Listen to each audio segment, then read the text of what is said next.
2024 Busch Light Clash has officially concluded from the Los Angeles Coliseum, and Denny Hamlin comes in and picks up the victory. What's going on, guys? It's Daniel, and welcome back to the video. I just got done watching the 2024 Busch Light Clash in the Los Angeles Coliseum. We got quite a bit to talk about from the race and event. Let's go ahead and just jump straight into it. So before the green flag dropped tonight, because remember this race actually got moved a little bit earlier in the day, a day early as a matter of fact, due to the weather that is coming into the area this week. They had to move the race up to tonight, and they had to do practice and qualifying earlier tonight. Notable drivers that ended up missing the show were Christopher Bell, who made the championship for last year, Austin Cindric, and Dale Suarez, who's on the hot seat going into 2024, along with Zane Smith of Carson Osabar, and Josh Williams also missing the show.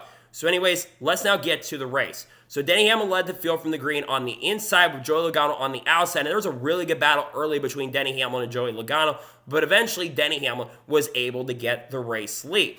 Denny Hamlin will dominate the early portion of this race, but then on lap number 50, Ty Gibbs was able to pass Denny Hamlin for the race lead, and he started to pull away from Denny Hamlin. And then eventually Joey Logano got up to second after Denny Hamlin's car started falling back. It looked like Ty Gibbs was going to lead all the way to the halfway break. And then on lap number 70, the second caution race would come out when Todd Gilliland spun from 22nd position after it seemed like there were some brake issues on the car and backed into the outside wall, bringing out the caution. Then on the restart, Ty Gibbs lead the field from the inside with Joey Logano on the outside. And Joey Logano got a fantastic restart and was able to actually pass Ty Gibbs for the race lead. And Joey Logano got the lead, and Kyle Busch had actually passed Ty Gibbs for second as well. It looked like we were going to get to halfway, and they actually crossed the line, but NASCAR apparently had a misguided number on the laps. And on lap number 74, John Hunter Nemechek was spun from 19th position after some contact from Corey LaJoie, bringing out the caution once again. And this still would not be the halfway lap. So NASCAR would have to do another restart. So Joey Logano would lead the field from the inside with Kyle Busch on the outside, and Joey Logano was able to get a fantastic run and was able to clear for the lead. Meanwhile, Kyle Larson got a fantastic and great restart and jumped up to 5th position, so he had a ton of positions there. So then, after that, we, of course, had the caution come out for the halftime break, a 10-minute break. There was no Machine Gun Kelly halftime concert for whatever reason. There was supposed to be one, and there wasn't one tonight, so we had a 10-minute break for no reason at this point.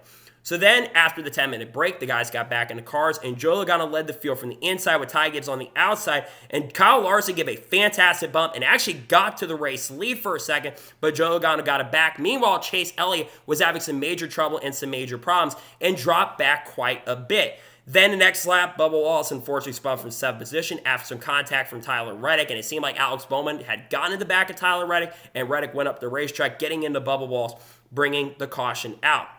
So then on the next restart, you had Joey Logano lead the field from the inside with Ty Gibbs on the outside, and Joey Logano got a decent restart and was able to get the lead, but then Ty Gibbs had a pretty good run as well. Meanwhile, Tyler Reddick just sent it in the restart and ran in the back of Kyle Larson and received a restart violation.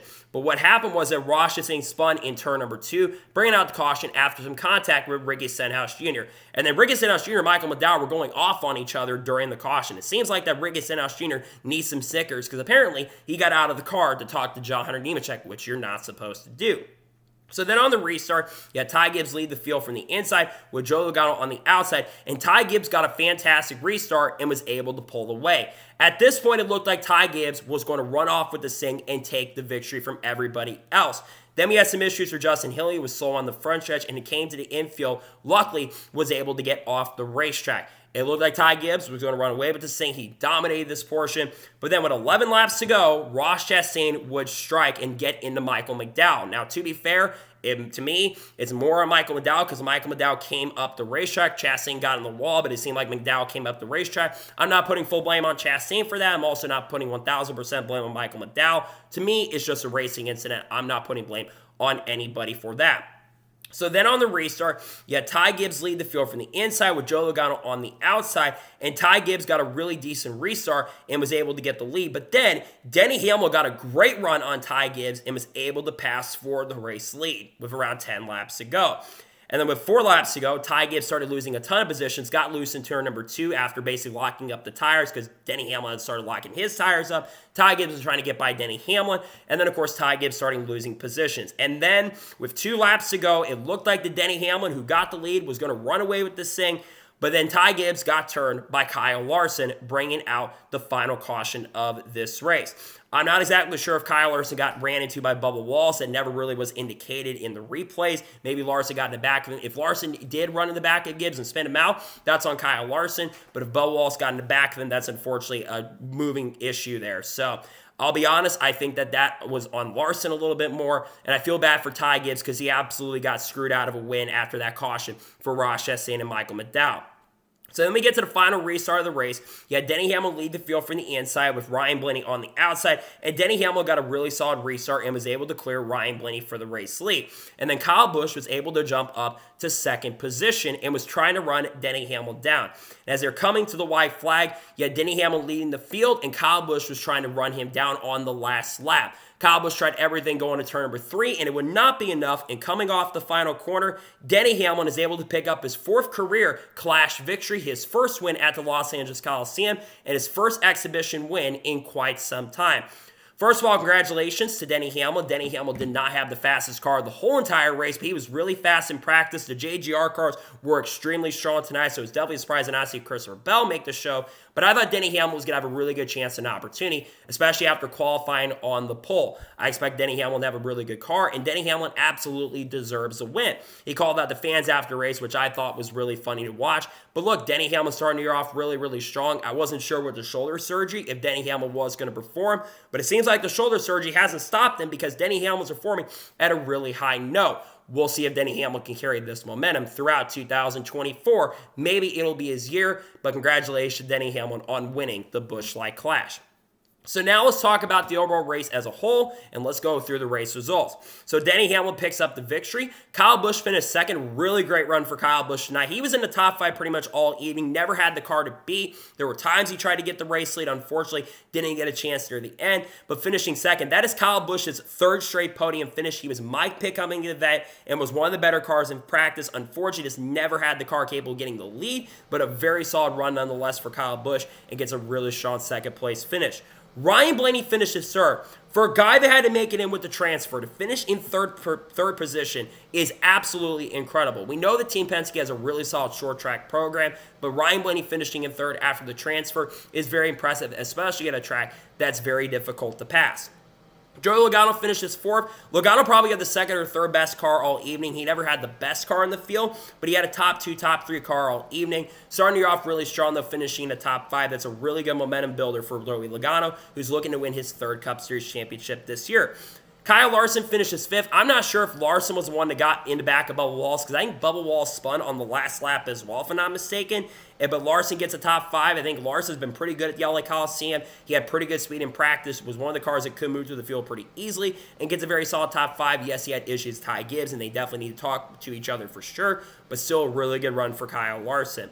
Alex Bowman finishes 6th. Good run for him. Ran top 10 all night long. A really good start to the basically a really good start to the year and a really good start to this season. So nonetheless, a great run for Alex Bowman in 6th place, who needs the confidence after not such a good year in 2024. Chase Briscoe, 23 I should say. Chase Briscoe finished 7th. Good run for him. Ran top 10 pretty much all night long. A very solid run. Never had the race straight up speed, but to finish 7th, good run for him. Brad Keselowski finished 8th for a guy that finally made his first Clash. Was quiet most of the night, ran top 15 a majority of the evening. Never had raw speed, but to finish in 8th, good run for him. Mark Truex Jr. finishes 9th, solid run for him. Never had the speed to win the race, but at one point he was in the top 3 and 4, but never just had the raw speed to get up to the front. So, though, a good run in 9th place. And William Byron finishes 10th. I believe that they said this on the broadcast, that William Byron has not ran a lap outside the top 10 in all 3 races ran here. So good run for William Byron in 10th place. Ryan Preece finished 11th. Thought he would be more of a threat tonight. He struggled in practice, and I really thought tonight he was going to be a lot better. He ran top 10, but unfortunately fell back as the race progressed. He finished in 11th after what looked like was going to be an amazing day. Bubba Wallace finished 12th. He had a roller coaster day, got spun halfway through the event, qualified in the top 10, and still to finish in 12th is not bad, all things considered. But man, he had a chance to win this race, or at least contend for it, but still to finish in the top 15, not a bad day for Bubba Wallace, all things considered. John Hunter Nemechek finishes 13th. Not a bad run for him, 1 lap down. He had issues throughout the night, but he still finishes in the top 15. Tyler Reddick finished 14th. He had a roller coaster night, went 1 lap down. And Ian Ross Chastain got into some beef and some tension because apparently under the cool down lap, Chastain got into Tyler Reddick. Ross Chastain finished 15th. He did not have a good night, in my opinion. Struggled to start off the season. He finished in 15th. Ricky Stenhouse Jr. finished 16th. Not a good night for him. Corey LaJoie finished 17th. He had issues in this race. Ty Gibbs finished 18th. I want to talk about Ty Gibbs because he absolutely got screwed, in my opinion. Ty Gibbs had the best car tonight. Led to most laps and had his best race. Unfortunately, he had that late caution for Chastain. Chastain ruined, McDowell and Chastain ruined Ty Gibbs' win, in my opinion, because that was Ty Gibbs' win 100%. I'm not the biggest fan of him, but Ty Gibbs absolutely got screwed. He should have won this race 100%, or at least had a chance to get the victory. And unfortunately, he lost a chance to win this race because of that caution coming out and unfortunately locking up the tires. Michael McDowell finished 19th. Not a great run for him. Noah Gragson, good to see him make the event this year. He finishes 24 laps down, but hey, he made the final show, which I think is very, very impressive, but was the slowest car out on the racetrack tonight. Justin Haley finished 21st. It's a shame that Haley had his engine issues because Justin Haley had a top 10 car most of the night. There's still some kinks that Rico Racing is going to have to work out, but what a good start to the year for Justin Haley. Chase Elliott finished 22nd, very similar to Justin Haley, had some engine issues or something blew up in the car. He went from having a chance to win to finishing 22nd. Tough break for Chase, was running in the top 10 early. Unfortunate issues cost him. Todd Gillen finished 23rd, decent run for him. And Todd Gillen finishes last in 23rd place, unfortunately, after he had that brake issue. So now let's talk about the overall event as a whole, and I'll give you my score and thoughts on the race. Honestly, I thought the race tonight was actually really good. Much better than last year's race, in my opinion. Yes, the racing was chaotic at times, and it was definitely very difficult to pass. That's kind of an issue with this next-gen car. On the short tracks, NASCAR is obviously trying to work on that next-gen car to make the racing at least a little bit better. But honestly, the racing wasn't awful. You could get side-by-side, and you could pass, especially if you had a better car. So I thought the racing tonight was solid. It wasn't spectacular. It wasn't as bad as last year's race, 100%, considering that last year we had like 20 or 25 yellows. I think tonight had 6 or 7 cautions, which is a lot of cautions for a 150-lap race, but not awful, all things considered. So my score of tonight's race, I'm giving this race overall a 7.5 out of 10. I think it was a very solid race, not amazing, but a 7.5 out of 10 is my score. Actually, I'll give this race an 8 out of 10. It was a solid race overall. Also want to give a big shout out to NASCAR. I appreciate them for moving the race up to tonight, because I was probably going to miss it if it got moved to Monday or later in the week. I think they made the right decision. I wish there was a little more communication with the fans a little sooner. That's one of my biggest gripes and issues I had with it originally. But NASCAR made the right decision, and it was a great call on their part. And honestly, even though we didn't get to see the halftime show, we didn't get to see a lot of the events that were around, we didn't get to see last chance qualifiers and the heat races, I still thought tonight's race was good for what we had. We had a really cool qualifying session, like I mentioned. And overall, I thought the race was solid. So, again, the event was solid. Now, the future of the LA Coliseum, there's a lot of questions about that and whether that is going to be back in 2025. We may get an announcement hopefully soon on that. We'll see what happens, though. So, that is good for tonight's NASCAR Cup Series race view from the Busch Light Clash at the Los Angeles Coliseum. I want to thank you guys for watching. Please subscribe to the channel, notifications on soon if I win a video, does go live on my channel. Follow me on Twitter, Facebook, and Instagram, and support me on Patreon as well. List description below that, and comment your thoughts below on today's episode. What are thoughts about the 2024 Busch Light Clash? Let me know your thoughts in the comments below. Tomorrow on the channel, we have 2026 NASCAR silly season predictions, and there might be a second video dropping on the channel, but probably not at this point. Monday, there might be a NASCAR news video. If not, there might be a Truck Series winner predictions for 2024, or maybe an updated Daytona 500 entry list. We'll have to wait and see. We're about 2 weeks from the Daytona 500, and NASCAR season is officially back. So anyways, like I said, I want to thank you guys for watching today's episode, and I'll see you guys next time for more awesome NASCAR content and other motorsports content on the channel like this. Take care, everybody.